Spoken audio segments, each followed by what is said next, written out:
slate's full, we already locked in. Matt and Jake on the mic, let the show begin. Score, starters, who's hot and who's not. Burning daylight sports, give it everything we got. First pitch energy, no time to sleep. 15 games on the board, the grind don't cease. No wasted daylight, it is already on. Burning daylight sports, all day long. Two guys, one mic, straight talk, no filler. If they happen on the dime and we gonna deliver. No wasted daylight, it is already on. Burning daylight sports, all day long. Two guys, one mic, straight talk, no filler. If they happen on the dime and we gonna deliver.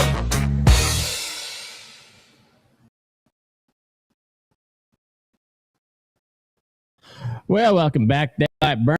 This is BD Baseball for Tuesday, June 23rd, 2026. A's were off yesterday. We got a little bit of relief from the chaos they've been providing. But Tigers beat the Yankees 5-3, and the Rockies walk it off against the Red Sox. A walk-off triple in the ninth to beat the Bo Sox 3-2. Around the league, not a ton of offense, but pitchers absolutely dealing yesterday. Absolutely dealing.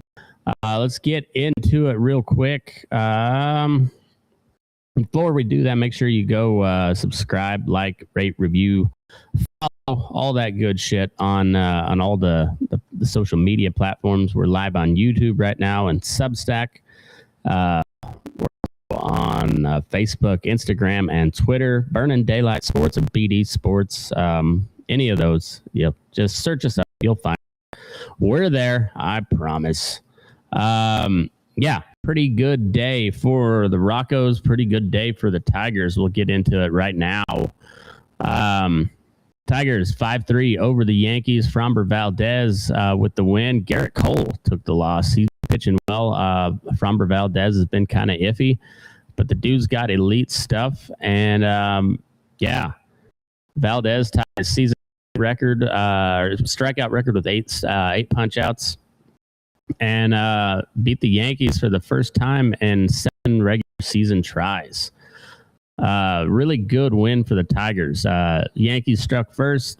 Ali Sanchez had an RBI double, but Tigers answered with 3 runs in the third. Zach McKinstry tripled, and then he scored on a fielder's choice from Kevin McGonigal. Spencer Torkelson and Colt Keith added run-scoring singles piece. McGonigal, dude, has been incredibly hot. Doubled in another run in the fourth, and then Riley Greene added on with a solo home run in the fifth. The Yanks made it a close one. Ahmed Rosario had a 2-run homer in the seventh, but Will Vest was able to slam for striking out, said Ahmed Rosario in the ninth to close it out. But it was a good performance for the Tigers. Much needed to keep the momentum going. Framber Valdez is looking like that dude again. Gerrit Cole, in the third innings, 9 hits, 5 runs, all of them earned, 1 walk, 5 punch-outs, and then he allowed the home run to Riley Greene in the fifth. Framber Valdez went 6, 4 hits, 1 run, 2 walks, 8 strikeouts on the year, lowered his ERA to 3.91. Guy has been pitching very well here lately. Solid performance from the Motor City Kitties. Looking to take the series today over at Coors. Where's that at? Where is it at? Right here. Rockies looked like they were gonna let one get away from them. Down 2-0 in the bottom of the ninth. I believe they were down to their last out. Jake McCarthy, walk-off triple, cleared the bases. The Rockies hadn't had a walk-off like that in 20 years. Rockies out-hit the Red Sox 12-5. Had all sorts of traffic all day, but not able to push anything across there till the ninth. But talk about clutch. Bennett went 6 innings, 4 hits, no earned, 9 punch-outs for the boss. What is that guy's name? Something Bennett. Jake Bennett. solid performance. Hate to see that spoiled if you're a Red Sox fan. I don't care. Fuck the Red Sox. Ty Feltner for the Rockies. He went 6 innings, 4 hits, 2 runs, both of them earned, 4 walks, 2 punch outs. So gotta cut down the traffic a little bit. But all in all, pretty good performance. Quality start. And 12 hits a day for the Rockies. Only managed 3 runs. Kind of typical Rockies stuff. But yeah, classic game. I was wrong on my bet for the over. That did not hit. Aroldis Chapman allowed all 3 runs in the maybe he didn't. I had a note about that. Let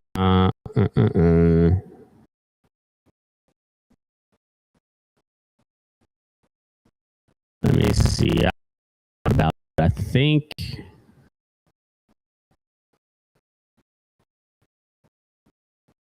Aroldis Chapman, where was that?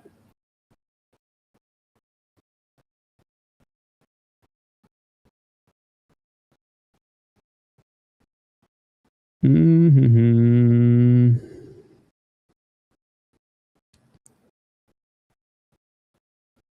not for sure.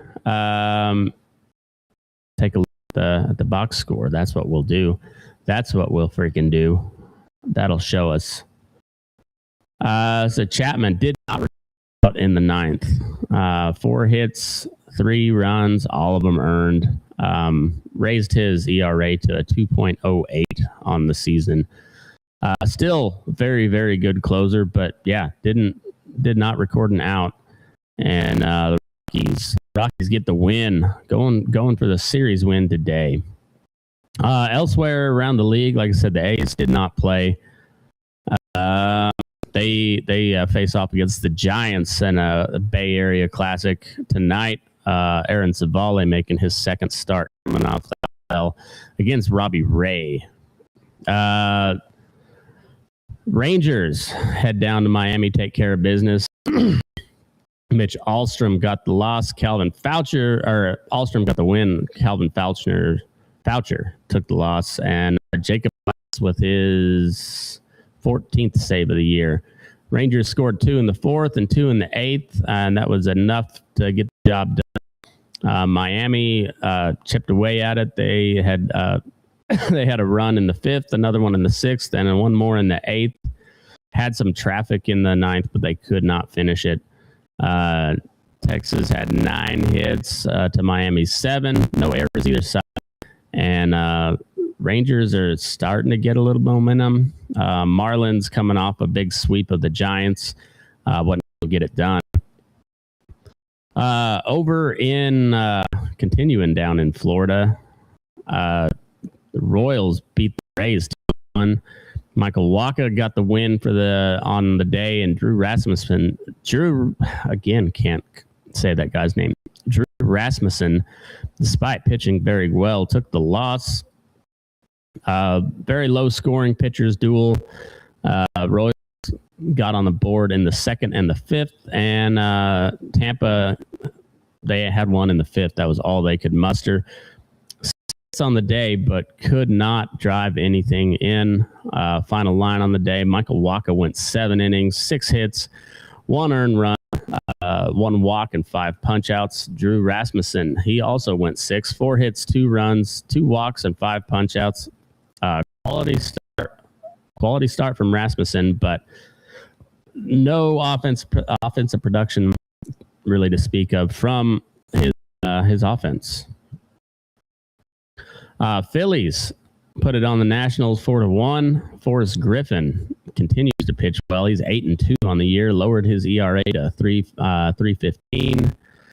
The Nats got ahead on runs in the 1st and the 2nd. Added 2 more in the 7th. They put up 12 hits on the day. Had 2 errors, but the Phillies managed only 5 hits and only 1 lone run in the 7th. And the Nationals continue to be an interesting team. They're only about a game behind the Phillies, so Looks like a game and a half. Pretty solid team so far. The pitching is starting to come around. Offense will still put up runs. Blue Jays take it to the Astros. They win 4-2. Braden Fisher gets the win, and Enoli De Los Santos takes the L. Lewis Varlin with his 16th save. Dylan Cease got the start. No decision for the for the Blue Jays, but pitched pretty well. Had some traffic throughout the day, but able to overcome it. The final line is there. Hunter Brown only went 3 innings for the Astros. 4 hits, 2 walks, 4 Ks. Gave up a home run to Okamoto in the second inning. Dylan Cease, 5 2/3, 3 hits, 2 runs, 4 walks, but 8 punch-outs on the day. He's got a 2.75 ERA on the year. Really pitching well, striking out a ton of people. Houston able to get on the board first. He's with a run scoring single, RBI single. Kazuma Okamoto answers with a solo home run, and then a handful of sacrifice flies from Vlad Jr., Miles Straw, and my second favorite catcher in the American League, Alejandro Kirk, the chubby little Mexican shade tree mechanic. Jose Altuve tied it up in the 6th with an RBI single. Toronto was able to come back ahead with in the 7th and added an insurance run in the 8th. Hits on the day for Toronto, and not a ton of runs, but enough to get it done. Brewers Reds. This was one, didn't see that one coming. Brady Singer really pitched well, and Brandon Woodruff was perfect going into the inning. He might have been all the way through the 6th inning that he... where are we at? Into the 6th. 10 punch-outs on the day. Trevor McGee the win. Tony Santillan takes the loss, and big Joel Kuhnel, former A's reliever, gets the save. 2-1 in the 10th. Scoreless through regulation, and straight pitchers duel. The Brew Crew able to put 2 on the board in the 10th on a Joey Ortiz sacrifice fly, and Garrett Mitchell scored on a wild pitch. Reds able to get one back. Sal Stewart with an RBI ground out, but Joel Kuhnel able to slam the door shut, and Brewers take that one 2-1. They improved to 47-29 on the year. The Reds still struggling. Dodgers beat the Twins 2-1. Eric Lauer gets the win, and Zebby Matthews takes the loss despite a pretty good pitching performance. He's lowered his ERA to a 4.56 on the year. See what the final line was there. I did not watch this game, but there was a couple of home runs. Shohei Ohtani with the leadoff home run. That's his 17th of the year. Byron Buxton also goes deep. 25 on the year for him in the bottom of the 1st. Dodgers able to score the go-ahead run in the 6th, and Minnesota only 3 hits on the day. Klein started the game for the Dodgers. Lauer came in and gave him 6 strong innings, scoreless, 3 walks, 2 punch-outs. Zebby Matthews goes 6 hits, 2 earned runs, 2 walks, 5 punch-outs. We gave up 2 home runs. Ohtani and Freeman. Ohtani first, and Freeman in the 6th. Freeman's got 6 on the year. Another pitcher's duel there in LA. Is that in LA? No, it was in Minnesota. In Minnesota. Where are we at now? We got White Sox walk it off against the Indians, 6-5 in the 9th. This was a pretty wild one. White Sox get an early lead behind Braden Montgomery's RBI double. Rookie and really swinging the bat well. Andrew Benintendi also added on with an RBI single. Cleveland was able to mount a late rally. They put up 3 in the 7th and 2 in the 9th, but Sam Antonacci gets a 2-out, 2-run walk-off in the bottom of the 9th, and the White Sox, Southside, stand up. They're able to reclaim the lead in the AL Central. We'll see how the rest of that series goes. This is going to be a dogfight for the next 2 games. Really interesting race in a not very good division.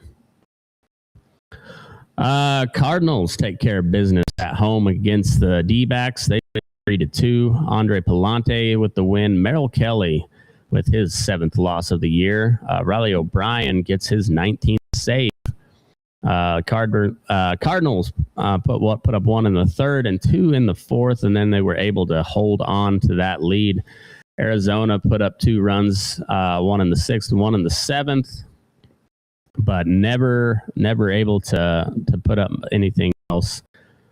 D-backs out hit the Redbirds 8-7, but St. Lou played clean, protected the lead. They did the win.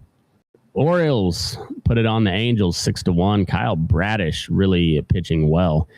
I'll get to the line in just a second, but the O's put up what was their? Put up 1 in the 1st. Then in the 3rd, the 4th, they put up 3 runs, and then also tacked on in the 5th and the 6th. 11 total hits, no errors. Angels finally able to get on the board in the 9th, but very, very solid game from Kyle Bradish. He's 5-7 on the year, lowered his ERA to a 3.64. Final line on him, Aldegari gets the loss for the Angels. Aldegari goes 4 2/3, 5 hits, 5 runs, all of them earned. 1 walk, 3 punch-outs. Gave up 2 home runs to Taylor Ward in the 1st and Kobe Mayo in the 4th. 10th home run of the year for Mayo. Kyle Bradish was fantastic. Orioles only using 2 pitchers. Bradish goes 6 hits, no runs, 1 walk, 9 punch-outs on the day. Fantastic start. And Garcia able to come in and close it out. Not a save situation, but fantastic performance from Orioles. Padres blank the Braves 1-0. Michael King gets the win. Grant Holmes takes the loss despite pitching very well. Another pitcher's duel. Padres put up their only run of the game in the 4th, but not able to push anything across. Padres had an error on the day, but they were able to overcome that. And fantastic pitching performance if you're into that thing, which I am. Did not get to watch this game, but Braves on a little bit of a schneid. Grant Holmes goes 4 2/3. Not as much as you'd like to see. 3 hits, 5 walks. Oof. 4 punch outs, and then the home run allowed. Hit the home run. Machado hits his 14th of the year in the 4th inning. Michael King goes 7 innings, 6 hits, shutout ball, no walks, and 5 punch outs. That's a solid performance. Padres desperately needed to win there. Best pitching performances of the day. Brandon Woodruff for the Brewers. We mentioned earlier he was perfect going into the 6th inning. 10 strikeouts, and Brewers needed all of it because it took them till the 10th inning to actually get on the board. Framber Valdez, he ties his season high of 8 punch-outs and outdueled Gerrit Cole in a 5-3 win. King, we just talked about him. Not every day you get to blank the Atlanta Braves. Mason Miller coming to close it out. What was 21 saves on the year for the flamethrower for the Padres. Michael Wacha, 7 innings, 1 ball. And then on the offensive side, not a ton to talk about, but there was a few things. Jake McCarthy for the Rockies, walk-off triple to 2-0 lead in or 2-0 deficit in the ninth. Walk-off win against the Red Sox. Gotta love it. Sam Antonacci had a two-out, 2-run walk-off single against the Indians for a big win in the AL Central. Riley Greene gets a home run, and then RBI hits from Torkelson, Keith, McGonigal, and McKinstry with a triple to get the win over the Pinstripes. And then Shohei and Byron Buxton both solo home runs in that low-scoring affair up in Minnesota. That was all the action from yesterday. Make sure you go vote for the All-Star, for your favorite All-Star performers. Nick Kurtz needs some help in the voting. He's still sitting at fourth. The Canadians are really just dominating the All-Star voting. I guess they got nothing else to do up there. Vlad Guerrero Jr. leads the for first baseman. He's only got 4 home runs on the year. I'm a big fan of Vlad Guerrero Jr. He made me a fan last year during the postseason. However, he has not had an all-star caliber performance so far this season. Nick Kurtz has 19 home runs on the year. One of the best hitters in baseball. Deserves to be at the All-Star game. Deserves to start at the All-Star game.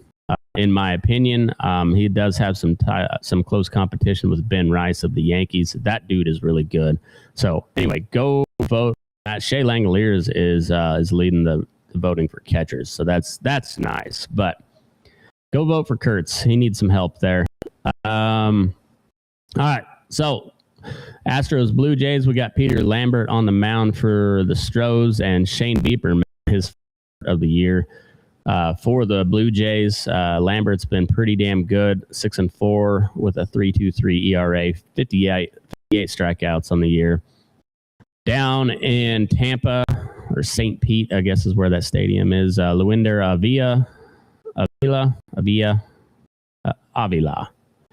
I'm not sure how you say his name. Luinder Avila on the mound for the Royals, facing off McClanahan. Avila has not been particularly good. 2-3 on the year, 5.5 ERA, 33 punch-outs. McClanahan has been great, 6-4 ERA, 6-4 record, 3.33 ERA, with 69 punch-outs on the year. Nice. Over in Pittsburgh, we got the Mariners coming to town on the Bucs. George Kirby on the bump for the Mariners, facing off against Mitch Keller. Kirby's been little shaky. 7 record, 4.10 ERA, 79 punch outs on the year. Mitch Keller can be really good. He had a nice start against the A's the other day. Before that, he'd been struggling in his last 7 or 8 starts, I believe. 7-4 record, 4.92 ERA with 65 strikeouts. Staying down there in Florida, the Rangers, Miami taking on the Marlins. We got Cal Quantrill, former Rocky, on the mound for the Rangers. He's 3-0 with a 3.68 ERA, 19 punch-outs on the year. Facing off against the ace for the Marlins staff, Sandy Alcantara. A lot of trade rumors about him. A lot of speculation. He is 7-4 on the record, 4.18 ERA, 77 punch-outs. Has really pitched well as of late. Game 2 of the Yankees-Tigers there in Detroit. Carlos Rodon taking the mound for the Pinstripes, and Casey Mize towing the bump for the Tigers. He is 2-4 with a 2.58 ERA, 52 punch-outs here. The guy is really good when he can stay healthy. Carlos Rodon has been effective and pretty decent for the Yankees. 3 record, 3.50 ERA, 41 punch-outs on the year. That'll be a good matchup to watch. Phillies at the Nationals. Jesus Luzardo on the mound for the Phils, facing off against Zach Littell. Littell's been hit or miss, mostly miss. 6-6 record, 5.45 ERA, 41 punch-outs. Luzardo, also kind of a Jekyll and Hyde, but when he's on, he is on. 6-4 record, 4.20 ERA, 97 punch-outs on the year. Cubs headed up to needs to take on the Mets. Edward Cabrera on the mound for the Cubbies, facing off against Kodai Senga. Talked about this one yesterday. Kodai Senga is not good. Neither of the Mets, though. Cubs trying to keep things afloat there in the Central. Cabrera's been not very good either. Maybe a candidate to take the over. Let me see what the line looks like there. And if it's good, I'm going to take it. All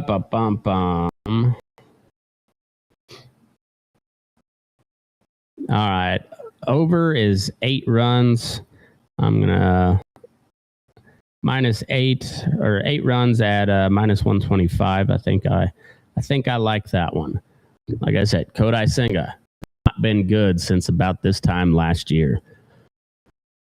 Brewers game 2 at Great American Ballpark. Brandon Sproat on the mound for the Brew Crew, facing off against Lodolo, also another candidate for over. Let me see what Sproat's recent performances have looked like. Game logs. He has went last one against Cleveland. He went 3 2/3, gave up 4 runs. For that, 6 innings, 1 run. For that, 5 innings, 3 runs, 4 1/3, 4 2/3. The only really good start that he's had was on June 10th at the A's. Imagine that.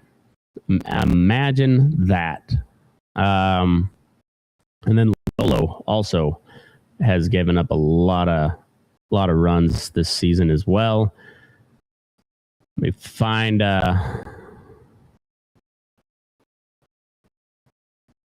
where am I at?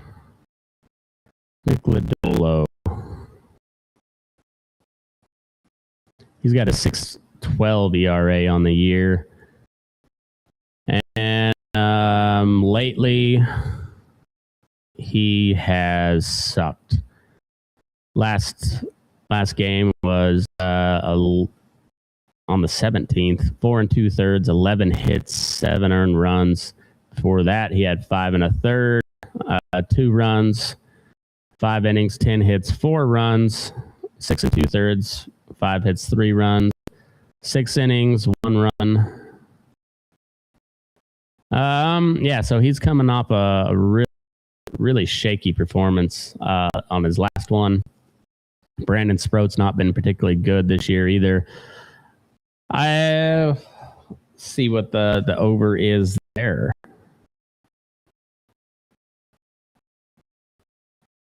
9.5. I'm not gonna mess. That's a lot of runs. Dodgers up there in Minnesota again. We got Justin Robleski on the mound of the Warriors, facing off against Kendry Rojas. Kendry Rojas is 1-0 with a 1.26 ERA, 14 punch-outs on the year. Robleski has been really good. 8-2 with a 2.72 ERA and 50 punch-outs. Let me see what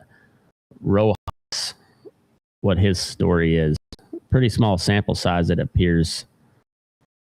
He has only got one appearance on the year.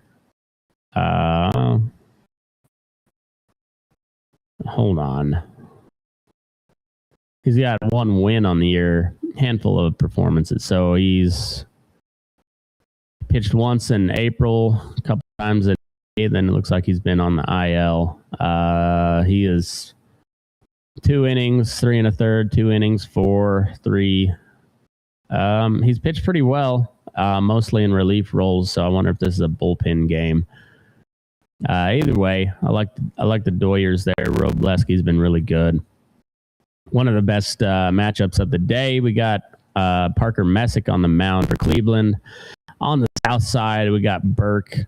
Messick's been really good, 7-3 with a 2.70 ERA, 91 punch-outs on the year. Sean Burke's been not as good, but not bad.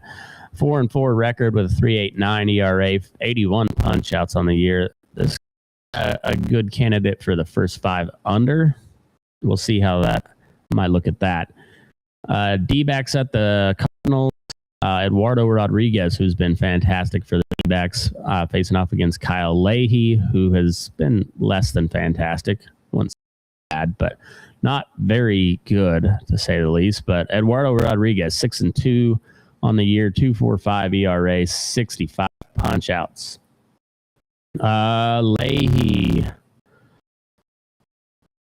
See what his story is. Last game was on May 30th against the Cubs, 4 1/3, 6 hits of 1-run ball. For that, 5 innings, 7 hits, 5 runs, 6 innings, 5 hits, 1 run, 5 innings, scoreless, 5 1/3, 1 run. Looks like most of his damage was given up in March and April, so pitching pretty well as of late. That might be one for the under. Maybe take the under on that one. We'll see on that. White Sox at the Coors taking on the Rockies. Sonny Gray on the mound for the Red Sox. He's been fantastic for the Bo Sox. Sean Sullivan has not been very good for the Rockies. 0-1 record, 10.29 ERA, 4 punch outs. Gray's 8-1 with a 3.12 ERA, 55 strikeouts on the year. Maybe the Rockies can spoil some of his fine pitching performances this year. I wouldn't count much on it. Rockies can bang, but Sean Sullivan, take a look at his line. Let's see. Last 7 games, no game logs. So he's been in twice. Once against the A's and once against the Cubs. For the A's, he 3 innings, 2 hits, scoreless, 1 hit batter, 2 strikeouts. And then against the Cubs, that's when he got lit up. 4 innings, 9 hits, 8 runs, 2 home runs allowed, 2 walks, and 2 strikeouts. So, yeah, I would not bet any money on that game. Not a bit. I'm not going to. You can't make me. Orioles at the Angels. We got Boz towing the rubber for the O's. Ryan Johnson on the mound for the Angels. Ryan Johnson got lit the hell up in the first inning against the A's earlier last week. He settled in. Still gave him 5 innings. He's got a 12.83 ERA on the year. 7 punch outs. 0-2 record. Shane Boz has been serviceable. 4-7 record, not great. But then again, neither are the Orioles. 4.04 ERA, 76 punch outs on the year. Been an okay pitcher for a team that's not particularly very good.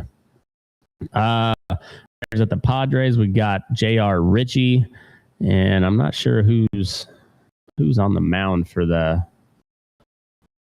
Patties. Let me see if we got it listed on. No starter listed. See if Las Vegas knows anything. Nope. Still to be determined. Probably a bullpen game if I had to guess. All right. I would expect the Braves to bounce back there, but J.R. Ritchie's 1-2 on the year, 4.54 ERA, 30 punch outs. We'll see. And then finally, my A's headed into San Francisco. I don't know if there's going to be any gay controversy going on there tonight. Seems like there's always some sort of gay controversy in San Francisco, as is the area. Aaron Savali got lit the fuck up last time he pitched for us. Hopefully he can get it back under control tonight. 5-3 record, 4.91 ERA. Unlike Lodolo, most of his, or was that Lodolo who was Leahy? Leahy's the one who most of his damage early in the season. Savali was nails early on. Lately, not so much. 5-3 record, 4.91 ERA, 41 punch outs. He didn't look good off the get-go the other night. Command was not there. Kept missing pitches high. And for a guy that does a lot of velo, you've got to keep shit down in the zone. hopefully he can do that tonight in that pitcher's cathedral at that known as Oracle. Robbie Ray on the bump for the Giants, 5-6 record, 4.07 ERA, 74 punch outs.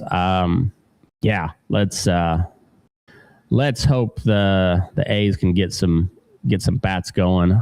Help Savale out. Make sure he doesn't have to play with a lead, or play catch up. Let him play with a lead. No lineups announced yet. Rooker is back in the lineup tonight. I know he's not on. No, so they have cleared him from the IL yet. Either way, that's what I got for baseball today. Enjoy your day. It's getting hot out there. Take off all your clothes or don't. Depends on what you look like, how you feel. I don't care. Do your thing. But this has been Daylight Baseball for Tuesday, June 23rd, 2026. Enjoy it. Don't let your butt crack and move your ass. We're burning daylight.